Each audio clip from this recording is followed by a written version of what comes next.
Ингушетия получит более 61 миллиона рублей на поддержку федеральных льготников, инвалидов, ветеранов боевых действий, лиц, пострадавших от радиационных или техногенных катастроф и других категорий граждан, имеющих право на федеральные льготы. Компенсация покроет до половины нормативной стоимости ЖКУ и будет выплачиваться дополнительно к уже имеющемуся финансированию.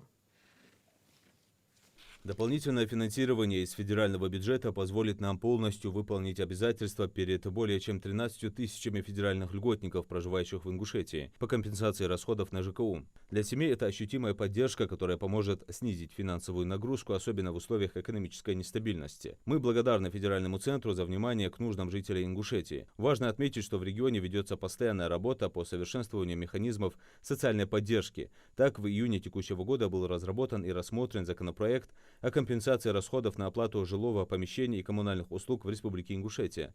Он призван упростить процедуру получения льгот и обеспечить адресность выплат, чтобы помощь получали все, кто в ней нуждается. Одним из ключевых нововведений станет перечисление сумм льгот напрямую ресурсоснабжающим организациям. Договоренность об этом была достигнута в ходе переговоров с руководством ООО «Газпром Межрегионгаз Назрань». Сумма поступающих льгот будет отражаться на лицевом счете в абонентской базе. Ожидается, что реализация нового порядка позволит значительно увеличить число получателей социальной поддержки.